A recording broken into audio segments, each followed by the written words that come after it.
हाय, मेरा नाम जिजेल है। मैं 16 साल की हूँ। मेरी बहन डॉन मुझसे 3 साल बड़ी है। पहले हम दोनों की बहुत बनती थी, लेकिन अब हम लोग बात भी नहीं करते जब तक कि जरूरत ना हो। चलिए मैं आपको बताती हूँ क्या हुआ।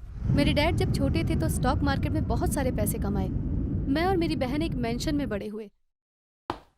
हमारा favourite game hide and seek था, क्योंकि उस मेंशन में बहुत सारे कमरे थे जहाँ हम छुप सकते थे। हमारे घर में 4 अलग अलग कंट्रीज से नैनीज थे ताकि हम बहुत सारी लैंग्वेज सीख सकें। कभी कभी जब हम उठते थे तो हमारी मॉम बोलती, चलो शॉपिंग पर चलते हैं। हम प्लेन में बैठते और न्यूयॉर्क में जाके शॉपिंग करते।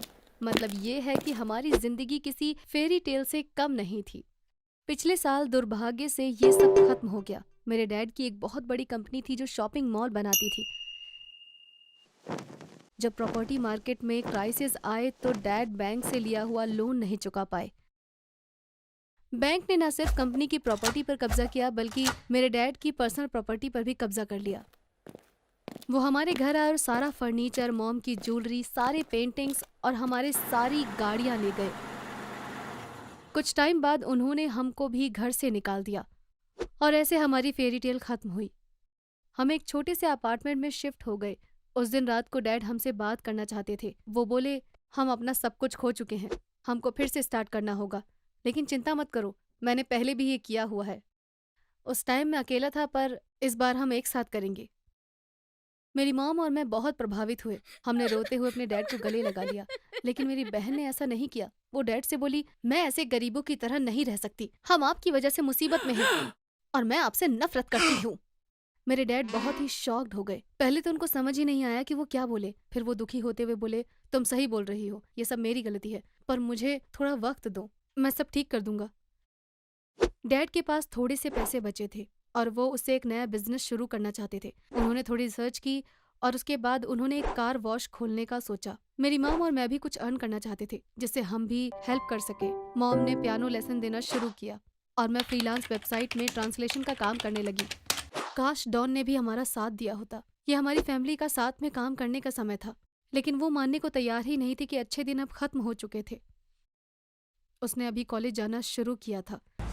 वो बस से जा रही थी जो उसको हमारे घर से सीधा स्कूल ले जाती थी, लेकिन वो हमेशा कंप्लेन करती थी। एक दिन रात को वो बोली, डैड मैं अब और नहीं सह सकती, मुझे एक कार चाहिए। आज एक होमलेस आदमी मेरे साथ बैठ गया और मुझको उतर के पैदल जाना पड़ा क्योंकि मैं उसकी स्मेल बर्दाश्त नहीं कर सकती थी। मेरे डैड ने आराम से बोला, तुम मेरी कार ले जाओ अगर जरूरत है, मैं बस से चला जाऊंगा, हम अभी नई कार अफोर्ड नहीं कर सकते। इस पर डॉन बोली, डैड क्या आप उस खटारा को कार बोल रहे हो? उसको तो होमलेस इंसान भी नहीं लेगा। और वो उन पर हंसने लगी। डैड डॉन पर गुस्सा नहीं हुए क्योंकि उनको अफसोस हो रहा था। ठीक है, तुम सही हो, तो फिर इस बर्थडे पर तुम्हारा प्रेजेंट एक कार होगी, उन्होंने कहा। डॉन इतनी खुश हुई कि उसने डैड को गले लगा लिया और बोली, डैडी अब बहुत अच्छे हो। डैड ने कुछ टाइम पहले ही कार वॉश खोला था। हमको पता था कि उन्होंने उसमें सारे पैसे इन्वेस्ट कर दिए हैं, तो वो डॉन के लिए कहाँ से कार खरीदने वाले थे। मुझे समझ नहीं आ रहा था कि मेरी बहन इतनी बेपरवाह कैसे हो सकती है।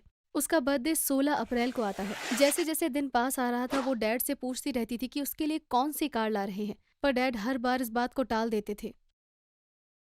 आखिरकार डॉन का बर्थडे आ गया। मेरी मॉम सुबह जल्दी उठ गई और टेस्टी सा ब्रेकफास्ट बनाया। पूरे घर में उन्होंने छोटे छोटे से कार्ड लगाए जिसमें हैप्पी बर्थडे लिखा था, लेकिन डॉन को इन सब चीजों से कुछ भी लेना देना नहीं था। सुबह उठते ही सबसे पहले उसने अपनी मॉम से पूछा, डैड मेरे लिए कौन सी कार लाए हैं? मुझको लगा था कि डैड काम पर गए थे, पर बाद में पता चला कि वो डॉन के लिए कार लेने गए थे। वो जब हम ब्रेकफास्ट कर रहे थे तब आए। डॉन ने खुशी से कूदते हुए बोला, डैड मेरी कार कहाँ है? डैड ने हंसते हुए उसको एक छोटा सा बॉक्स दिया। डॉन को पता था कि उस बॉक्स के अंदर कार की चाबी है। वो ये देखना चाहती थी कि कार कौन सी कंपनी की है। उसने रैपिंग पेपर फाड़ा और की में किया का लोगो देख के वो खुश हो गई। वो बोली, क्या आप मेरे लिए एसयूवी लाए हो? ये वो ब्रांड तो नहीं जो मुझको चाहिए था, पर कोई नहीं। फिर वो बाहर गई और हम उसके पीछे गए। जैसे ही उसने कार देखी वो गुस्सा हो गई। डैड उसके लिए एसयूवी नहीं बल्कि किया की सबसे छोटी कार लाए थे। मुझे वो बहुत ही क्यूट लगी, पर मेरी बहन को ऐसा नहीं लगता था। वो डैड से बोली, तो मैं ये डिजर्व करती हूँ? क्या है ये खिलौने वाली कार? डैड बहुत ही दुखी हो गए। वो बोले, मैं यही अफोर्ड कर सकता था, अभी यही चला लो, थोड़े हालात ठीक होने पर हम दूसरी गाड़ी ले लेंगे। लेकिन डॉन उनकी नहीं सुनने वाली थी। गुस्से में वो उन पर चिल्लाने लगी, डैड आज मेरा बर्थडे है, आप समझते हो मेरा बर्थडे, मैं बस साल में एक दिन खुश होना चाहती थी, पर आप वो भी नहीं कर पाए। आप अपने आप को एक फादर कैसे बोल सकते हो? मुझे नहीं लगता आप डिजर्व भी करते हो। ये सब बोल के डैड की तरफ चाबी फेंकते हुए वो घर को भाग गई। मैंने कभी डैड को इतना दुखी नहीं देखा था। वो घुटनों में बैठ गए और सर पकड़ लिया। मॉम उनके पास आई और डैड को गले लगा लिया। वो कुछ देर ऐसे ही रहे। फिर अचानक से डैड खड़े हुए और उन्होंने जमीन से चाबी उठाई और बिना कुछ बोले गाड़ी से चले गए। मेरी बहन शाम तक कमरे से बाहर नहीं निकली। मॉम और मैं डिनर बना रहे थे। डॉन कमरे से बाहर आई। उसकी आंखें रोने से लाल हो चुकी थी। वो थोड़ा सरप्राइज लग रही थी और वो बोली, डैड ने मुझको फोन किया और बाहर आने के लिए कहा है और कहा मेरे लिए सरप्राइज है। जब हम बाहर गए हम अपनी आंखों पर विश्वास नहीं कर पाए। डैड एक पॉश के एसयूवी के बगल में खड़े थे। डॉन खुशी से डैड की तरफ कूदी और वो कार की तरफ भागी और उसमें बैठ गई। मॉम और मैं बहुत कंफ्यूज थे। पुराने दिनों में ये आम सा बर्थडे प्रेजेंट होता था, लेकिन अभी की हालत में डैड के लिए ये अफोर्ड करना बहुत ही मुश्किल था। फिर कुछ हफ्ते बाद हमको पता चला कि आखिर हुआ क्या था। मेरी सिस्टर को अपनी नई कार बहुत पसंद थी। वो हमको इधर उधर छोड़ने जाती थी ताकि वो कार चला सके। वो मुझको स्कूल छोड़ने आती और मॉम को स्टूडेंट्स के घर पर। एक दिन वो मुझको स्कूल से लेने आई। जब मैं बैठी तो उसने पूछा, क्या हम डैड के पास जाएं? मैं कार भी वॉश करवा लूँगी क्योंकि जब से ये आई तब से धुली नहीं है। मैं उससे अभी तक बात नहीं कर रही थी क्योंकि मैं बहुत गुस्सा थी। मैंने बस सर हिला दिया। जब हम डैड के कार वॉश में पहुंचे तो एक आदमी ने कार ली और उसको कार वॉश में ले गया। डॉन बोली, चलो कपकेक ले लेते हैं, डैड को पसंद है। रोड के पार एक बेकरी थी। हम गए और कपकेक लेकर कार वॉश में वापस आ गए। हमने डैड के ऑफिस में देखा पर वो वहाँ नहीं थे, लेकिन हम रजिस्टर वाले आदमी को जानते थे। हे फ्रेड, डैड कहाँ हैं? हमने पूछा। उसने बाहर की तरफ इशारा किया। हम अपनी आंखों पर विश्वास नहीं कर पाए जब हमने देखा कि डैड डॉन की कार को वॉश कर रहे थे और उन्होंने ब्लू कपड़े और येलो रबर बूट्स पहने हुए थे। वो बाकी के वर्कर्स की तरह ही कपड़े पहने हुए थे। मैंने फ्रेड से पूछा, डैड कार क्यों वॉश कर रहे हैं? तो तुम दोनों को नहीं पता? वो बोला। हम बोले, हमको क्या नहीं पता? उसने कहा, तुम्हारे डैड ने कुछ हफ्ते पहले कार वॉश बेच दिया। अब ये कार वॉश उनका नहीं है। अब वो यहाँ कार वॉश करने का काम करते हैं। हम सब बहुत सरप्राइज थे, लेकिन वो बोले कि उनको अभी ही बेचना है क्योंकि उनको पैसों की जरूरत है। ये बहुत बुरा हुआ क्योंकि उनका बिजनेस बहुत अच्छा चल रहा था। डैड ने कार वॉश बेच दिया ताकि वो डॉन के लिए उसकी पसंद की कार ले सकें। इसके अलावा वो और कहीं से भी कार अफोर्ड नहीं कर सकते थे। ये बहुत ही अजीब था, पर वो वही कार वॉश कर रहे थे जो उन्होंने बिजनेस बेच कर ली थी। मेरी बहन और मैं बहुत ही शॉक्ड थे। डॉन बहुत ही गिल्टी फील कर रही थी, पर वो टाइम को वापस नहीं ला सकती थी। उस रात को उसने डैड से बार बार माफ़ी मांगी। डैड बोले, तुम लोग जिस चीज़ से भी गुजरे हो उसका जिम्मेदार मैं हूँ। मुझको तुम लोगों को इस पोजीशन में नहीं लाना चाहिए था। खुशकिस्मती से मेरी बहन को अपनी गलती समझ आ गई थी। वो बोली, नहीं डैड, मैं बहुत बुरी हूँ। मैं कुछ भी डिजर्व नहीं करती हूँ। काश मुझको ये पहले समझ आ गया होता। अगर आप मुझको माफ़ कर देते हो तो भी मैं खुद को माफ़ नहीं कर पाऊंगी। उस दिन के बाद से उसने कार को कभी भी हाथ नहीं लगाया। वो एक रेस्टोरेंट में बर्तन धोने का काम करने लगी। वो स्कूल के बाद जाती है और देर रात तक काम खत्म करती। वो ज़्यादा अर्न नहीं करती थी, पर वो जो भी अर्न करती थी वो सीधा डैड को दे देती थी। और डैड ने मॉम के बहुत बार बोलने के बाद भी कार बेचने से मना कर दिया। और हमारे पास एक ब्रांड न्यू एसयूवी है जो हमारे अपार्टमेंट के बाहर खड़ी रहती है। मुझे विश्वास है जितनी बार भी डॉन उसको देखती है उसे बहुत अफसोस होता है। क्या पता शायद इसीलिए डैड उसे वहाँ रखते हैं। हाय, मेरा नाम नेहा है। कुछ साल पहले मेरे डैड की हार्ट अटैक से डेथ हो गई। उनके अचानक से चले जाने से हमारी लाइफ हमेशा के लिए बदल गई। मेरी मॉम के पास कोई जॉब नहीं थी और ना ही उन्हें कोई जॉब एक्सपीरियंस था। मेरे डैड की कुछ सेविंग्स थी जो उन्होंने अपनी जॉब से की थी। पहले हमने उससे अपनी जरूरतें पूरी करी, लेकिन जल्दी ही वो पैसे खत्म हो गए और हम अपने बिल्स भी पे नहीं कर पा रहे थे। एक दिन मेरी मॉम ने मुझसे कहा, नेहा, मैं तुमसे कुछ जरूरी बात करना चाहती हूँ। हमारे मकान मालिक मुझसे शादी करना चाहते थे। उन्होंने 4 साल पहले अपनी वाइफ को डिवोर्स दे दिया था। उनकी 2 बेटियां हैं, लेकिन वो अपनी मॉम के साथ रहती हैं। मैं उन्हें अच्छी तरह से जानती भी नहीं थी, लेकिन वो एक अच्छे इंसान लगते हैं। मैं उन्हें हाँ कहने वाली हूँ। मैं ये हम दोनों के लिए कर रही हूँ। प्लीज मुझे समझने की कोशिश करो। मेरी मॉम बहुत सुंदर है। मैंने उस आदमी को बस एक बार देखा था। वो मेरी मॉम से 10-15 साल बड़े थे। उनको पता था कि हमको पैसों की प्रॉब्लम है क्योंकि हम उन्हें रेंट पे नहीं कर सकते थे। वो हमारा फायदा उठाने की कोशिश कर रहे थे। मेरे बहुत रिक्वेस्ट करने पर भी मेरी मॉम ने मेरी बात नहीं मानी और उन्होंने उनसे शादी कर ली। जैसे जैसे मैं उन्हें और अच्छे से जानने लगी, ये बहुत साफ हो गया कि मेरी मॉम ने बहुत बड़ी गलती कर दी। वो एक घमंडी इंसान थे जो हर टाइम अपने पैसे की बातें करते थे। वो अपनी प्रॉपर्टी से मिले रेंट पर रह रहे थे। उनके पास कोई जॉब नहीं थी और वो सारा दिन घर पर ही रहते थे। वो मॉम को अपनी मेड की तरह ट्रीट करते थे। एग्जाम्पल के लिए हर संडे को वो मेरी मॉम को एक लिस्ट देते थे जिसमें लिखा होता था कि मेरी मॉम को उस वीक खाने में क्या बनाना है। वो हर मील के बाद हर डिश को ग्रेड देते थे। सबसे बुरी बात ये थी कि वो पूरे टाइम इस बारे में बात करते रहते थे कि उनकी एक्स वाइफ कितना अच्छा खाना बनाती थी। मॉम चाहती थी मैं उनके साथ घुल मिल जाऊं, इसीलिए मैंने डिसाइड किया कि मैं पूरी कोशिश करूंगी। मैंने उनके बर्थडे पर अपनी पॉकेट मनी बचा के एक पेन खरीदा। और तो और मेरी मॉम मुझे इंसिस्ट करती थी कि मैं उन्हें डैड कहूं। मैंने उन्हें एक नोट लिखा, मेरे प्यारे डैड, और उसे एक गिफ्ट बॉक्स में रख दिया। जब उन्होंने उसे देखा तो वो नाराज होते हुए बोले, मुझे लगता है अभी तुम्हारा मुझे डैड कहना जल्दबाजी होगा। पहले तुम्हें मुझे प्रूव करना होगा कि तुम मेरी बेटी हो, उन्होंने कहा। मुझे बहुत दुख हुआ। मैंने मॉम की तरफ देखा, उन्हें भी बुरा लगा। उसके बाद कुछ ऐसा हुआ जिससे चीजें और भी ज्यादा बदतर हो चुकी थी। एक सुबह मैंने देखा कि घर पर मेरी एज की एक लड़की है। वो उनकी बेटी पिया थी। उसका अपनी मॉम से झगड़ा हो गया था, इसीलिए उसने हमारे साथ रहने का फैसला ले लिया। मुझे अभी अभी अपने सौतेले डैड मिले थे और अब एक सौतेली सिस्टर भी। पहले मुझे लगा शायद हम दोस्त बन सकते हैं, लेकिन अनफॉर्चुनेटली पिया बिल्कुल अपने डैड जैसी थी। एक शाम वो मॉम पर चिल्लाई, तुम्हारा खाना बहुत ही ऑयली है और इसीलिए मेरा वेट बढ़ गया है।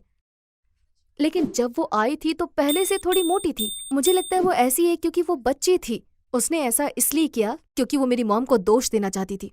जिस बात ने मुझे सबसे ज्यादा परेशान किया वो ये था कि वो बहुत जलती थी। वो मुझसे इतना जलती थी कि वो अपनी जेलसी को मुझसे छुपा भी नहीं पाती थी। मैं इसका आपको एक एग्जाम्पल देती हूँ। एक बार मैंने एक ड्रेस पहनी और मेरी मॉम ने कहा, ये ड्रेस तुम पर बहुत अच्छी लग रही है, और मैंने कहा हाँ मुझे ये बहुत पसंद है।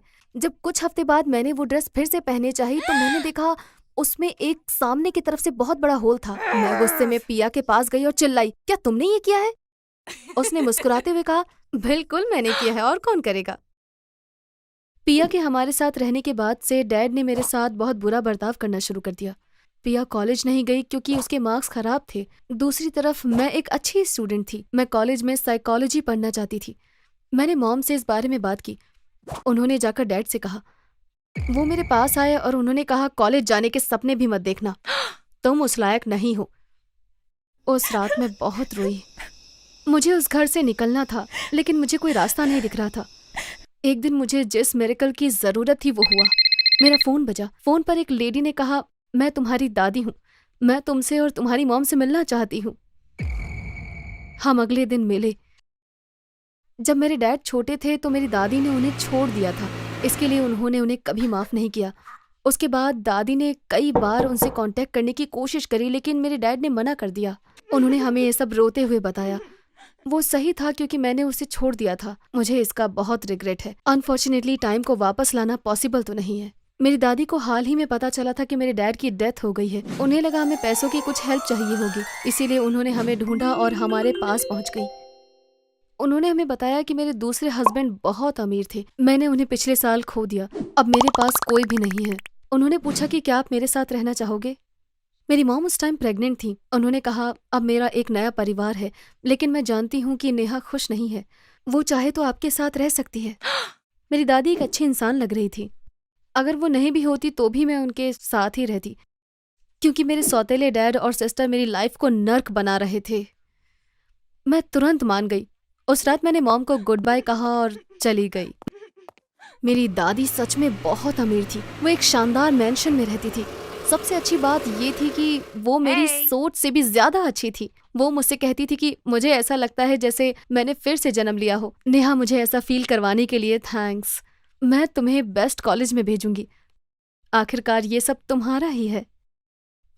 मुझे अमीर होने की परवाह नहीं थी। मैं अब शांति से रहती थी और ये मेरे लिए सबसे ज्यादा वैल्यूएबल था। उसके बाद कुछ अनएक्सपेक्टेड हुआ। मेरी दादी की अचानक एक एक्सीडेंट में मौत हो गई। वो अपने दोस्तों के साथ ग्रीक आइलैंड के टूर पर गई थी। स्विमिंग करते टाइम एक जहरीली मछली ने उन्हें काट लिया। वो टाइम पर हॉस्पिटल नहीं पहुंची और रास्ते में ही उनकी डेथ हो गई। मैं बहुत दुखी थी। उन्होंने एक बार मुझसे कहा था, मेरे जाने के बाद तुम एक स्कूल बनवाना। उनकी इच्छा पूरी करने के लिए मैं तुरंत काम पर लग गई। मेरी मॉम और मैं फ़ोन पर बहुत बातें करती थी। अब मेरा एक भाई भी था।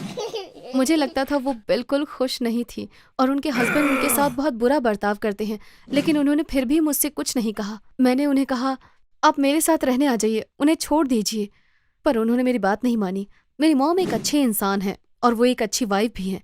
मेरे सौतेले डैड उनका फ़ायदा उठा रहे थे। एक दिन मॉम ने मुझे फ़ोन किया। वो बहुत उदास लग रही थी। उन्होंने कहा, तुम्हारे सौतेले डैड तुमसे मिलना चाहते हैं। बिल्कुल नहीं, मुझे उनसे नहीं मिलना। मैं चिल्लाई। मॉम ने कहा, नेहा ये सच में इम्पॉर्टेंट है, क्या तुम मेरे लिए उनसे मिल लोगी? मैं मना नहीं कर पाई। मैं शॉक थी कि वो मुझसे मिलना चाहते हैं। वो अगले दिन आए। अब वो उतने घमंडी नहीं थे। जब उन्होंने कहा, नेहा हमारा रिलेशन बहुत अच्छा नहीं है, लेकिन मैं अभी भी तुमको बहुत पसंद करता हूँ। मैं मुस्कुराई। वो एक झूठ था, लेकिन फिर भी मैं कुछ नहीं बोली। शायद तुम्हारी मॉम ने तुम्हें बताया होगा, मेरी बेटी पिया को एक रेयर और सीरियस मसल डिसऑर्डर है। मैं बहुत शॉक थी। मैंने कहा, मुझे इस बारे में कुछ नहीं पता। जाहिर है मेरी मॉम ने इस बारे में कुछ नहीं बताया ताकि मैं उनकी प्रॉब्लम से अपसेट ना हो जाऊं। मेरे सौतेले डैड ने मेरी आंखों में देखा और कहा, नेहा पिया मर रही है, मैं तुमसे हेल्प मांगने आया हूँ।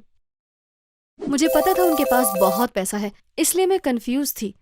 आप मुझसे चाहते क्या हैं? मैंने पूछा। पिया की बीमारी के लिए एक दवाई है।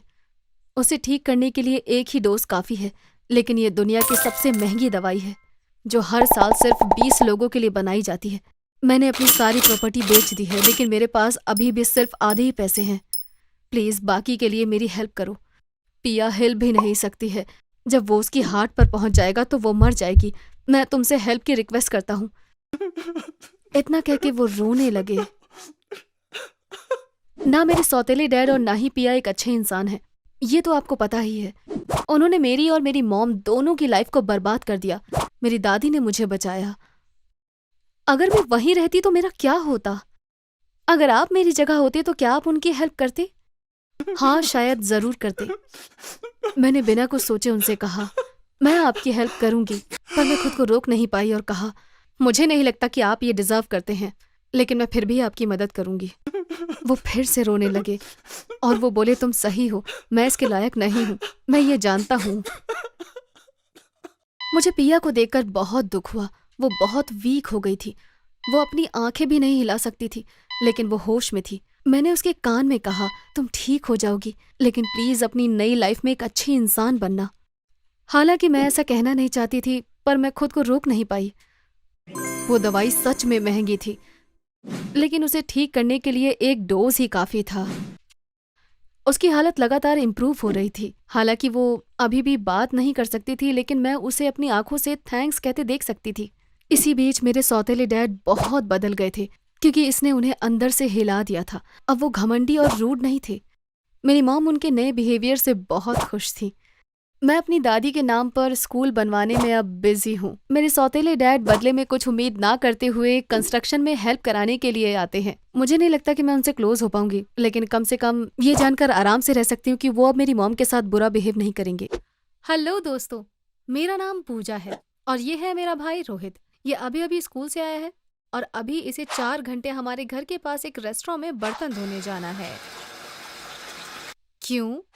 क्योंकि उसे मॉम डैड के बहुत से पैसे लौटाने हैं। बेशक एक बच्चे के लिए पैसे कमाना आसान नहीं है, इसीलिए वो हफ्ते में 7 दिन काम करता है। लेकिन अगर वो स्कूल खत्म होने तक भी इस तरह से काम करेगा, तब भी वो मॉम डैड के पैसे नहीं लौटा पाएगा। डैड कहते हैं, जितना हो सके वापस करो और टाइम आने पर बाकी के बारे में सोचेंगे। रोहित स्कूल के बाद हर दिन रेस्टोरेंट पर बर्तन धोने जाता है और वीकेंड पर पड़ोस में छोटे मोटे काम करता है। अगर मौसम अच्छा होता है तो वो घर के बाहर नींबू पानी का स्टॉल लगाता है। उसका कहना है कि सबसे ज्यादा पैसे इसी से आते हैं। जब मौसम अच्छा नहीं होता है तो वो पड़ोसियों के घास काटने या उनके डॉगी को घुमाने का काम करता है। मेरे मॉम डैड साथ में एक गिफ्ट शॉप चलाते हैं। वे दोनों वर्कहॉलिक हैं और सालों से बहुत मेहनत कर रहे हैं। वो सुबह 8 बजे जाते हैं और रात को 9 बजे तक वापस आते हैं। ये सब होने का रीजन यही है। आजकल शाम को हम ये करते हैं कि पहले सब साथ में डिनर करते हैं, फिर रोहित अपने रूम से वो सारे पैसे लाता है जो उसने उस दिन कमाए होते हैं और डैड को दे देता है। डैड पैसे गिनते हैं और नोट पैड में लिखते हैं। फिर वो रोहित को बताते हैं कि उसने अभी तक कितने पैसे लौटाने हैं। तो रोहित को मॉम डैड को इतने पैसे क्यों देने हैं? वो इतनी मेहनत क्यों करता है और वो क्यों पैसे बिना कंप्लेन के उन्हें देता है? अब आपको इसके बारे में बताने का टाइम आ गया है। जैसा मैंने पहले बताया है, मेरे मॉम डैड साथ में काम करते हैं और काम ही उनकी लाइफ है। उनके ज्यादातर कस्टमर टूरिस्ट होते हैं और उन्हें साल के हर दिन अपनी गिफ्ट शॉप खोलनी पड़ती है। इसीलिए रोहित और मुझे हमेशा अकेला रहना पड़ा। इसके अपने फायदे भी हैं और नुकसान भी। सबसे अच्छी बात यह है कि हम अपना ध्यान रखना सीखते हैं और दूसरी तरफ मॉम डैड का डिसिप्लिन नहीं होता है। हमसे पूछने वाला कोई नहीं होता है कि तुमने ऐसा क्यों किया और ऐसा क्यों नहीं किया। हमारे मॉम डैड शाम को इतने थके हुए घर आते हैं कि उनके पास हमारे लिए टाइम ही नहीं होता है। मैंने हमेशा सोचा कि ये अच्छा है। मुझे लगता है कि अपनी फैमिली के प्रेशर के बिना बड़े होना अमेजिंग है, लेकिन अनफॉर्चुनेटली मेरे भाई के साथ ऐसा नहीं था। उसने मॉम डैड की एब्सेंस का फायदा उठाया और वीडियो गेम्स पर बहुत पैसा खर्च कर दिया। वो ये महीनों से कर रहा था। इस तरह उसे पता चला कि उसे मॉम डैड के डिसिप्लिन की कमी थी, लेकिन तब तक बहुत देर हो चुकी थी। जब तक हमें इसका पता चला, रोहित ने हमको लगभग सड़क पर ला दिया था। स्कूल के बाद रोहित और मैं अपने रूम में जाते और हम तब तक बाहर नहीं निकलते थे जब तक मॉम डैड वापस घर नहीं आते। मैं हमेशा पहले अपना होमवर्क करती, फिर अपने दोस्तों से बात करती, टीवी देखती या टिकटॉक और यूट्यूब पर टाइम स्पेंड करती। जब भी मैं रोहित के रूम में जाती, वो हमेशा वीडियो गेम खेल रहा होता। इसीलिए मुझे पता था वो अपना ज्यादातर टाइम गेमिंग में बिताता था और मुझे पता था कि उसकी एज के सभी बच्चे ऐसा ही करते हैं, इसीलिए मुझे चिंता नहीं थी। लेकिन फिर पता चला कि वो मॉम डैड का बहुत सा पैसा उन गेम्स पर खर्च कर रहा था। एक दिन हम स्कूल से वापस आए, हमेशा की तरह। हमने लंच किया और अपने रूम में चले गए। आधे घंटे बाद मैंने कुछ सुना। रोहित का दरवाजा अचानक खुला और डैड उस पर चिल्लाने लगे। डैड दिन में कभी घर नहीं आते थे, इसीलिए मैं घबरा गई और देखने गई कि क्या हो रहा है। डैड के पास एक क्रेडिट कार्ड था। वो रोहित पर चिल्लाते हुए बोले, आखिर ऐसा क्या खरीदा जो उसकी लिमिट खत्म हो गई? और ये कंपनी का कार्ड है, तुमको इस कार्ड का नंबर कैसे मिला? इस तरह मुझे पता चला रोहित ने मॉम डैड के क्रेडिट कार्ड से गेम्स पर बहुत पैसे खर्च किए हैं। मेरे मॉम डैड इस कार्ड को स्टोर का सामान खरीदने के लिए यूज करते थे, क्योंकि वो अलग अलग लोगों से सामान खरीदते थे। इसीलिए उन्होंने ध्यान नहीं दिया कि रोहित उसको यूज कर रहा था। जब मेरी मॉम ने कुछ खरीदना चाहा तो पता चला कि क्रेडिट की लिमिट खत्म हो चुकी है। उन्होंने मेरे डैड को बताया, क्योंकि कार्ड की लिमिट बहुत ज्यादा थी, इसीलिए उन्हें कभी ऐसी प्रॉब्लम नहीं हुई। जब मेरे डैड ने बैंक में फोन किया तो उन्हें इन सब के बारे में पता चला। जाहिर है वो गुस्से में थे और रोहित से इस बारे में बात करने के लिए घर आए। वो रोहित की लाइफ की शायद सबसे बुरी रात थी। डैड ने उससे गुस्से में पूछा, तब उसने डिटेल में बताया कि उसने वो पैसे कहाँ खर्च किए हैं। मैं वीडियो गेम्स के बारे में ज्यादा कुछ नहीं जानती। मैंने बस कैंडी क्रश खेला था जब मेरे फ्रेंड्स इसको खेलते थे, बस इतना ही। इसीलिए रोहित ने जो कुछ कहा मुझे वो समझ नहीं आया।